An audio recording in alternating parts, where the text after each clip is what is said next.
Playa TV.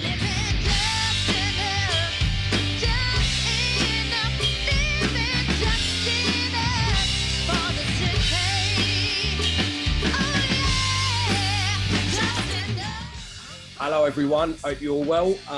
Welcome to Playa TV or wherever we decide to post this. I'm with Bill McClintock today from McClintock's Mashups.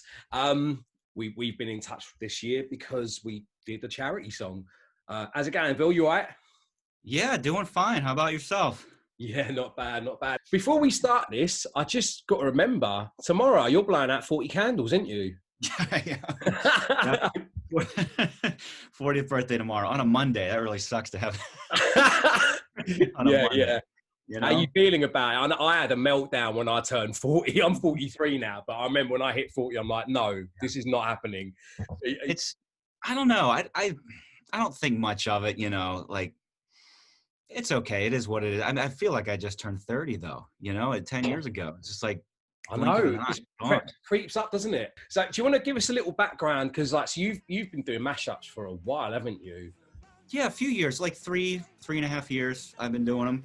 How did you actually get into them then? I'd seen other people doing them on YouTube and or Spotify or whatever, mostly on YouTube. And the concept just interested me. I want to figure out how to do this.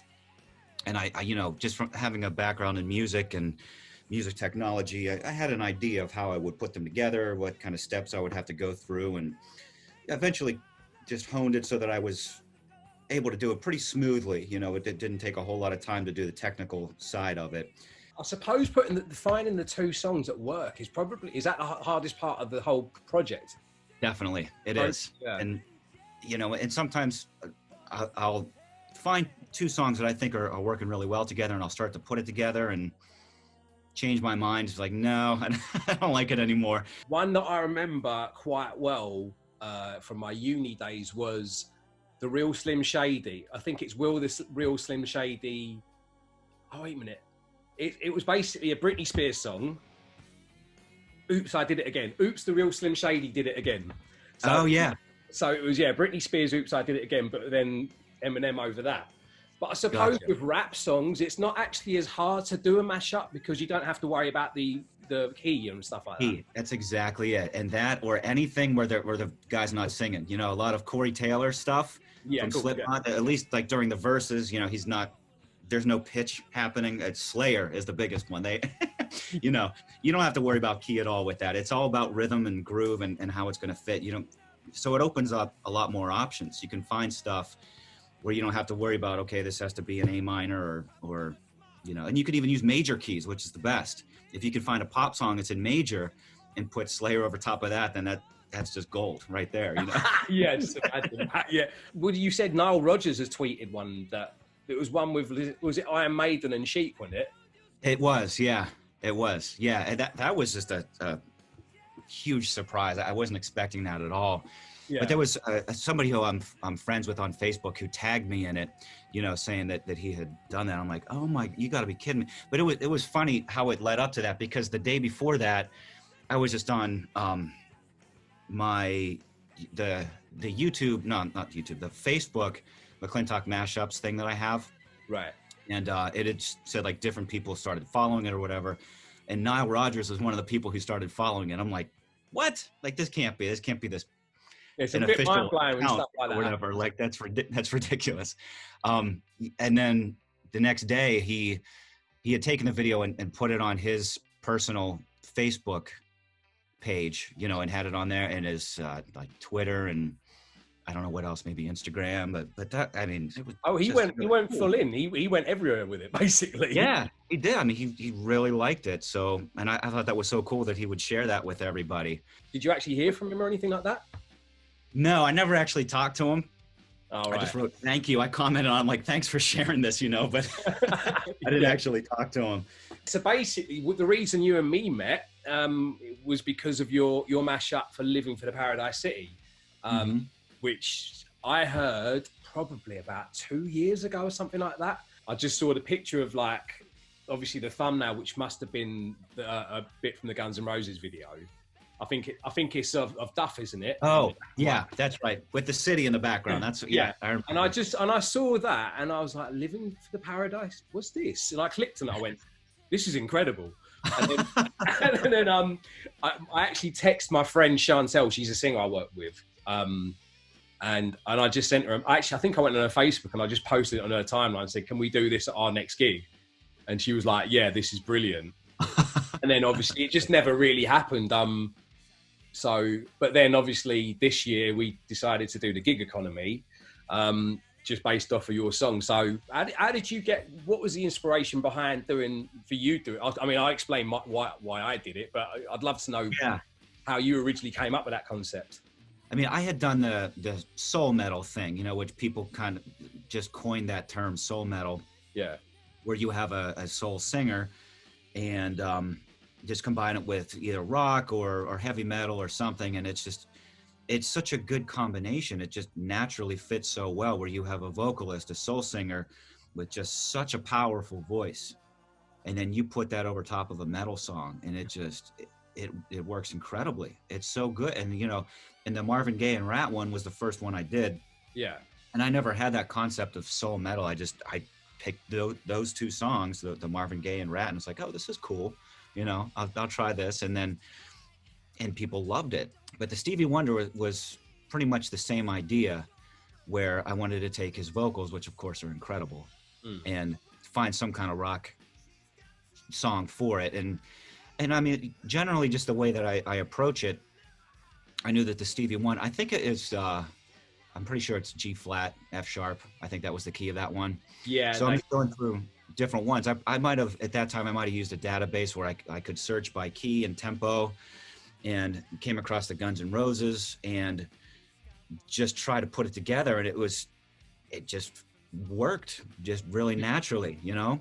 I took the intro of Paradise City, the studio version of that one, because there's no singing, so I could just use that. And then there's one point, you'll have to listen for it, and if you didn't notice it, you'll be able to notice it and tell. But I switched over at the exact moment that the vocals start during the verse. I switched over to like a karaoke track, which was close. You know, it was close in sound to the Guns N' Roses, but whereas the stereo field for the original studio had a slightly more narrow sound to it. Yeah. And then all of a sudden when it switches over, you can hear the sound broaden out like this. And like, if you have headphones on especially, you can hear the sound. Oh, was it just in the background or something, just right underneath or something? Yeah, so I mean, if you listen for it, I think you'll be able to tell. Like, listen to it with some headphones on. I'm going to have to listen to it again because I wouldn't tell. Because, I mean, you can get away with it, but it's not going to be perfect because the instruments are going to be EQ'd a little bit differently. Of course, yeah. Things will be panned differently. And, you know, if you're not looking for it, you might not notice it. But if you know it's there, it's like, oh, yeah, okay, I can see he switched over right there. I'm going to have to definitely have a listen to see if I can get it. The second or third time I heard your version, obviously there's now two versions, it was the third time I realised that Dimebag Darrell solo from This Love is on straight after the middle eight, the Stevie Wonder middle eight. And I mean, that's in F sharp as well, isn't it? That tune. I believe it. Yeah, This Love. It might be F. I think I had to bump that up a half step if I remember. Right. I do that in a lot of them. Not every single time, but I try to find something, and that's one of those elements of surprise that you don't see coming. You know, like, oh, okay, here's this guitar solo that's not from either song, and here it is, and oh, well, that sounds really. And it's just another thing where it's just in a different context. It's in a song you haven't heard before, and I've done it with quite a few Dimebag Darrell solos. Yeah. I've done a lot of Eddie Van Halen solos. I've done Eddie more than anybody. I mean, partly because he's my favorite, you know. Yeah, rest in peace. Absolutely love, exactly. I mean, rest in peace. And you know, even before he passed away, I used all his solos. I got to honestly say, you know, even if he were still alive, he's still my favorite, you know, and I'm not just saying it because he passed away. He really was my favorite. So when I contacted you regarding the gig economy, what was your initial reaction? Because I've seen some of your interviews, you like to work alone. You don't really work with other people in terms of music and stuff like that. So I do, it yeah. took me a couple of goes of trying to ask you to be on the song before you finally went, all right. I know. And that's absolutely nothing personal whatsoever. Oh, no, I didn't take any offense or You're a anything super like that. cool guy. But yeah, I'm just that way, and that's a part of why, you know, I don't play in bands. I don't enjoy working. I don't enjoy being in front of an audience is another thing. And to, I don't know, to collaborate with other people.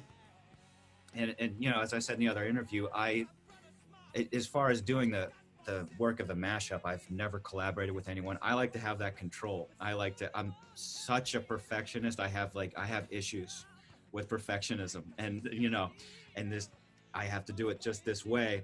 And then you reached out, and I was like, oh, okay, somebody else who likes that song, that's cool. And then, you know, yeah, you must have had a few people saying that, right? Yeah, and then you started talking about the project. I'm like, that sounds awesome, you know. So obviously it came from, we went into lockdown and we couldn't gig. I usually play like 3 to 5 times a week in general. It's like my full-time job. So wow, I didn't know it was that much. That's a lot. Yeah, wow. and you should be 2 or 3 different bands every week and stuff. So a few of us were getting together and we were doing like these online collaborations. You've probably seen quite a few of them by now. Yeah. I only did one before we did Living for the Paradise City, and that was like me, my friend George, who's the guy with the Mohican who plays bass on the track. Oh yeah. And Ben Alwyn, who was one of the guys who did percussion on the track. Us 3 got together and we did Audio Slaves coaching.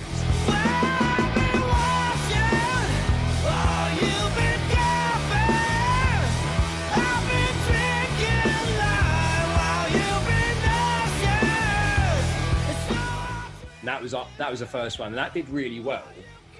And then George said to me, he goes, we should do another one. And I was like, that was at that point, I was like, right, you need to listen to this video on YouTube. So I sent him the link. I was like, I've been wanting to do this on stage for ages. Why don't we just do this now? Yeah. And he was like, he sent me a message back, goes, yeah, I like this. This is wicked. Let's do this. Mm-hmm. And then he was like, but we should get quite a few people on this. This feels like this should be a big thing. And I was like, yeah, you got a good point there. He was like, yeah, get a few bass players, get a few guitarists, like do different sections. And I was like, yeah, I'll start asking about. And then I went for a shower and I'm just standing in the shower and I'm like, and I was thinking of like Live Aid and We Are the World and stuff. Yeah, yeah. And I was sitting there going, this could easily, this could be a great idea for like a charity song, but instead of like celebrities, just all musicians, session musicians and stuff. Oh, absolutely. So I literally got out of the shower really excited and I phoned George. I went, 5 minutes. I want to tell, what do you reckon to this being a charity song? We just get as fucking many people as possible. And he was like, let's do it. And that was it. We started sending, credit to you. Every time I phoned someone and said, do you want to be on this song? I'd tell them what the idea was. I'm like, that sounds interesting. I'd send them your video and they're like, mate, this is incredible. I'm in. That's cool. So about 2 weeks into starting the project is when I found you on Facebook, because I went to your YouTube and I was like, right, because all I knew it was called McClintock's Mashups. I didn't know your name was Bill at that point either. And I was just like, yeah, I think his name's Bill McClintock. Let me look on Facebook. That must be him. Friend request. And then 10 seconds, I was like, oh, he's added me. And I was like, that's a very good sign. I think, that was when I went, hi, just to let you know we're doing this charity song, blah, blah, blah. You reached out to me and you were telling me all about it. I'm thinking that is really nice of you. It's really awesome that you reached out and you asked me to be on it, to play guitar on it, to, take a video of myself playing. And then at the same time, I'm like, I haven't had my guitar out of its case in, I don't even know when the last time was, months, years. It had been so long. And there's that initial, like, what is this going to be like when I put the guitar in my hands again, because I know it's going to suck. I know my calluses are gone. Because I was just, all I wanted to do was the mashups, because that was, I was getting more of an enjoyment out of doing those than I ever had playing anything on guitar, so the guitar, it was just sitting in my basement. And I was like, oh, he wants me to get my guitar out and actually record something like this. Like, I think that's the way I felt about it, And I'm like, if I remember correctly, you actually sent me your guitar track, but you had played along to your version, so it was the wrong tempo and everything as well. Yes, it was. I had to send it back, mate, I need it with this tempo and all that. I know. But I remember. So what we did is I started getting in touch with singers and musicians, and I was telling them the idea and all that. And what I did is I went online and I found a MIDI track of Paradise City and a MIDI track of just a MIDI track of Paradise City. So I put that together, and I got the middle eight. I sort of tried to work out a rough idea of what the middle eight chords were for the Stevie Wonder bit. And that's when I realised that's when it changes tempo as well. It goes completely it goes from 4/4 to 2/3/4, doesn't it? Something like that. Yep, it does. Yeah, that's right. What I didn't know is at the very end of that, like that, da da da da da, like it actually goes 3/4 2/4 for like a bar, and then back into 4/4. And I didn't do that. I did it 3/4 3/4 3/4 4/4, and then and all the musicians were recording their sections and were accommodating for what I had done. Like, because I sent it to Anna, who was the drummer. I sent it to her first, and she'd done the drums first. But when yes, everyone was doing that, but they were doing that extra half bar that I'd had in the backing track. They were recording towards it. And then once we got everything in, that was when it was becoming a bit of an issue that was wrong. I see. And I had a lot of stress for that. And then I remember one Sunday, I literally had to highlight everything, slice it, and then just move it a bar back. And it worked, but it was... I should never have included that. I should have left that part out altogether. It would have made your job way easier. That middle eight was the hardest part because it was just, whatever we did, I wanted that middle eight to sound perfect. And if it didn't, as far as I was concerned, if that middle eight didn't work, the song wouldn't work.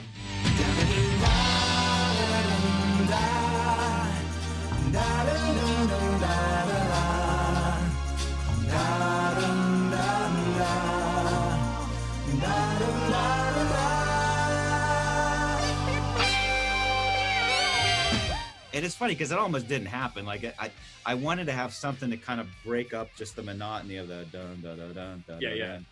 I'd have something, and so I wanted to put that bridge from the Stevie Wonder tune in there, and it almost didn't happen only because I couldn't. There would be no real way to transition to it if I had the drums from the Stevie Wonder track in there, because they just sounded so different from the drums on the Guns N' Roses one. But I was actually able to find an isolated bass track from the Stevie Wonder tune, and the keyboards, and his vocal. And so I believe that's all that was actually happening. Oh, and I just found a hi-hat sample. So the only percussion really that was happening during that middle eight was just the of the hi-hat.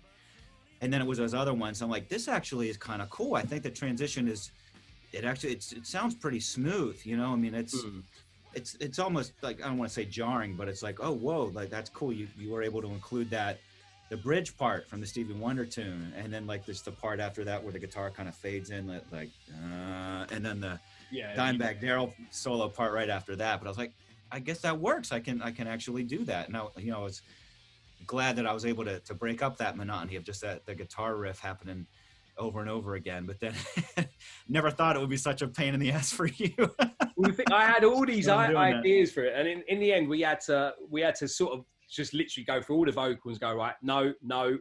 Like my friend Jim, who did the keyboards, he came on quite heavily and helped out with some of the co-producing and stuff, or engineering and stuff like that. We set up a Facebook group, which I think is still running.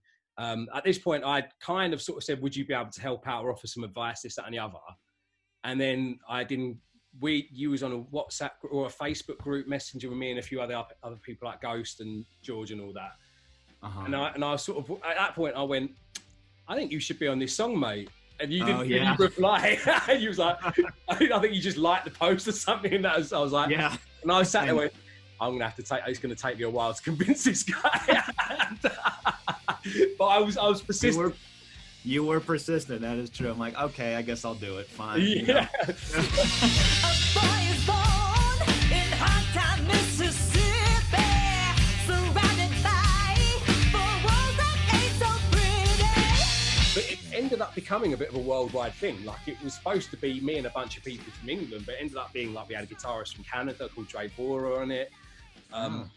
Some people from Australia on it. There was some people from Belgium and Bulgaria. It was crazy how it became so big so quickly. Now, how did that happen? How did you get in contact? Like, did you know all these people in all these different areas? Or? I pretty much, out of the 35, 36 people who were on the track, I think I didn't know about 4 of them before the track. I think most of them I'd either worked with in London or we'd worked with other people and stuff. Quentin, who does the solo after the mid-late, who actually mixed the track in the end as well. I only met him like in August this year. We were chatting. He had gotten in touch with me about 2 years ago. He's Izzy's boyfriend. She sings the first line after the mid-late. They went to Belgium when lockdown kicked in London, in England. So I contacted them out there. I said, listen, I've got this idea, you up for it? And they were both up for it. But then they got really heavily invested in it as well. Like they were kept texting me every day, saying, what can we do? Can we do this? Can we do that? But yeah, I finally met him in August when we went out for Pim's birthday. And it was so weird when this is the thing about being a guitarist in the session circuit, is you never actually meet other guitarists. You only hear from them when they want you to do their gig or something or stand in for them. So when you actually meet up with a guitarist, you're like, okay, this is the first time I've seen you, but I feel like I've known you for years just because we talk so much about this, that, and the other. Funny. The horn section, I only knew 2 of them before the song. So there's Andy Hooley, the 2 sax players I knew, Andy Hooley and Chris Maddock. Andy Hooley brought in one of the trumpet players, Matt Yardley, and Rosie, who's one of the singers, brought in the other trumpet player, because I was like saying to people, I need this. She's like, I know this person, they'll do it, they'll be up for it. So basically word got around and I started adding people to the Facebook group. The amount of people you had, what was it, 35 or There so? was 35, 36, I think, because there was a singer who did help out with the mid-late, but she didn't do a video. Okay. Yeah, there was it wasn't 35 musicians, it was 35 opinions. Yeah. Oh, yeah. I mean, even just to try to keep track of all those people, and this person still has to do this. This person hasn't made their video yet. This person has to re-record their audio, and that's so much to keep track of. Everyone who was on the track were all session musicians or professional musicians or had music theory behind them. So if they thought something didn't sound right, I'd get a message say, right, that section there doesn't work. You need to do something with it. And like most people get annoyed about that, but it was like, I knew everything everyone was saying was all in the best interest of this song sounding like incredible and stuff. Yeah. But yeah, it was bloody stressful. It was like, I had one like wrinkle there, which I call living for the Paradise City. When it came out, I mean, the way it went, what was it like when you first brought your version out, when you brought the Mashup out? What was it like the first couple of weeks of it coming out? It didn't like blow up or anything like that. It was pretty steady. I think it's, 600,000 views, maybe something like that at this point. But there were some people saying like, this is the best one you've ever done. This is awesome. I love it and everything like that. But nothing huge. And there were maybe a handful that I've done, 2 or 3 that took off really quickly right after I posted them. Yeah. And that one, it never really had a spike to it. It was, it still gets views, but it was always just kind of steady, Yeah. I think when we actually released the gig economy version, the live version, it went quite big, like in that first day, didn't it? From what I remember. It was so quick. It was hard for me to like take in, because I woke up on that Monday. We actually mastered the song about an hour before it went live. It was like I'd woke up and I was on Zoom with my mate Graham, who did the mastering of the track, and we finally got it sounding good. And then he sent me the mastered track, and I was just about to bounce the video down, and he called me, goes, don't post it yet. I've just done a little tweak. It sounds better. And I was like, all right, send it over quickly. So he sent that over. Then I rendered the entire video, and I was just uploading it, and I was like 80% into it being finished uploading. He's called me again. No, I've had another idea. I was like, mate, it's uploading now. It's too late. Yeah. Let's just fucking forget about it. I didn't really do that much advertising about it or promoting before. I think I just posted the gig economy logo that I put together with the rainbow over the words. And I said, I've been for the last couple of months during lockdown, I've been doing this really big project. I can't wait to share it with you all. And I just left it at that. Yeah. And then I think the day before I posted a picture, and I didn't even know if we were going to post it the following day because we were still tweaking the mix on the Sunday night before it got posted. So I posted a picture of the logo again, said coming tomorrow ... maybe. Yeah. Yeah. And people are like, what do you mean maybe? I went, well, I don't even know if it's going to be ready yet, but I'm planning on bringing it out tomorrow. And then we finally posted it, and then I just had loads of, like, it literally got shared about 50 times on the first day, and it was interesting, like the whole algorithm thing. It just went really viral, and then sort of stayed in a certain spot, and then recently it started gaining a little bit more traction again. I don't know if it's because it's Christmas or something like that. When it got into Classic Rock FM, I was like, how did that happen? Yeah. And then, that's awesome. well, not Classic Rock Magazine, not Classic Rock FM, but there's a radio station in New York called WROT, and apparently they posted the video on their website. Obviously, because it was like, you know about the copyrights, obviously you had problems with YouTube about this. Yeah. Obviously, because this was the whole, there was 2 songs, all the intellectual property and stuff, we couldn't actually call it as a single, so to speak, because we get sued.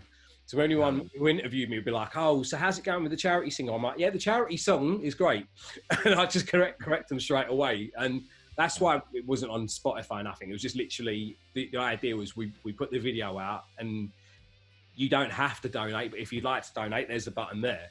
About a week, I don't know if I told you about this, about 2 weeks ago, some guy started commenting on it on YouTube, on my YouTube.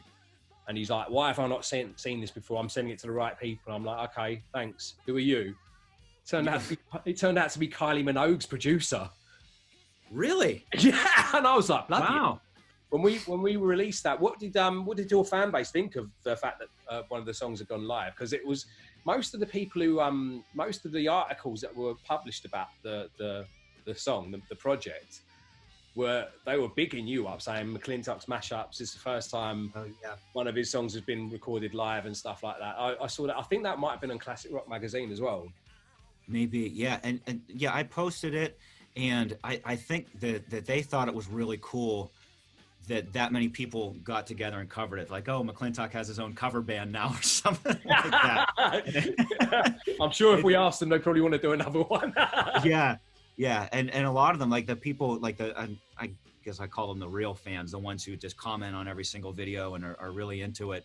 They thought it was awesome that enough people wanted to get together, and there was a whole charity project, and it was, I mean, a lot of work went into it, obviously, and they saw that, and they thought it was great. And that was totally your idea, you know, and you coordinated that whole thing. I mean, I can't imagine how much work that was. I kind of fell into this like little routine every day. I'd wake up, I'd spend about 3 hours on the phone to like Marita, she was doing the admin for it and all that. And she'd like, I said, right, we need to do this, we've got this, we've got that, and all that. And then I'd go for a long jog around my area, just to sort of clear my head. Then I'd spend about 8 hours working on the song, and then I'd get a bottle of wine and sit in front of the TV. And that was my day, every day for 3 months. That's awesome. What you got planned for your birthday tomorrow anyway?